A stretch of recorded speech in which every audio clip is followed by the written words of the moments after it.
כל אחד שיש לו היום בן או בת, יש בעיה של חינוך. כי הרחוב מאוד לא בסדר, והרחוב מאוד משפיע. זה לא כמו הדורות הקודמים שהיה פשוט, היום זה לא פשוט, כי יש בדרך כלל ההשפעה של הרחוב מאוד גדול. ואם רוצים מההורים שיהיו מחנכים, אני לא יודע בכלל שיש מחנכים. יש מחנכים, איפה יש מחנכים. על כל פנים, זה דבר קשה מאוד.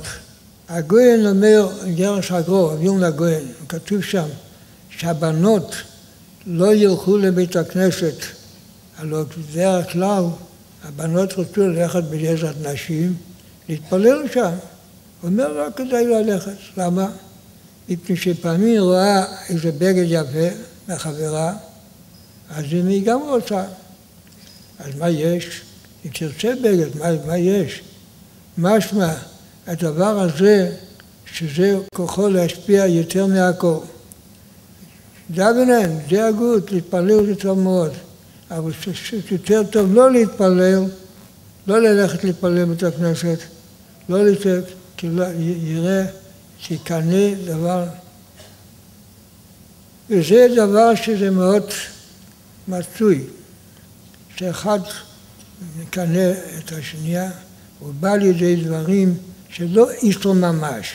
איסור שאישה רוצה בגד יפה, זה איסור, לא איסור. אבל בכל זאת מתרגלים לחיים אחרים. וזה מה שאי אפשר עלי בידינו, שמלא, אי אפשר להגיד איתו לזה. מה שאחד רואה, היא רוצה. אם הולכים ברחוב, אין מה לדבר. אז היה בית הכנסת, היום ברחוב עוד יותר גרוע. רואים ברחוב, יש דבר משפעים, ומה?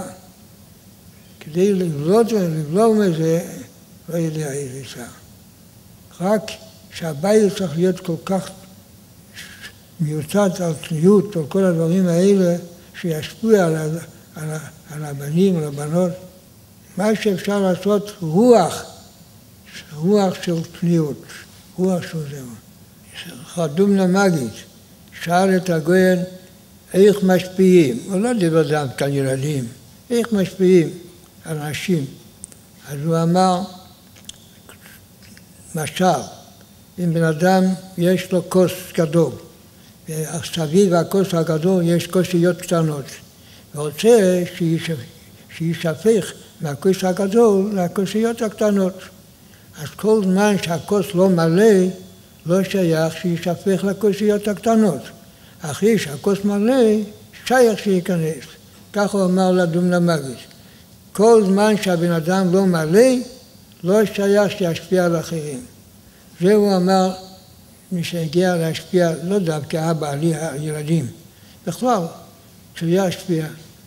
אם כן, הדבר הזה כלל גדול. אם רוצה שישפיע, צריך להיות ממולא. במה מלא? ודאי שבן אדם מלא ביראת שמיים, מלא מידות טובות, ובן אדם מרומם שרואה שהבן, הבת רואים שהאבא הוא משהו מיוחד, אז יש לה אחרת, יש לה יראת הכבוד, אבל בלי זה, איך אפשר? ויש לו יצא לפי זה, אם אחד רוצה לחנך את הילדים שלו, את ההיצע של הגויין, תמיד אני אומרת את זה בכל המקומות, ההיצע של הגויין, שצריך להיות מרומם. גם הרבה וגם המנהל וגם זה, כולם צריך להיות מרוממים. אם זה מרוממים, אז זה אחרת. לפי העמידה של הרוממות, לפי העמידה זה השפעה.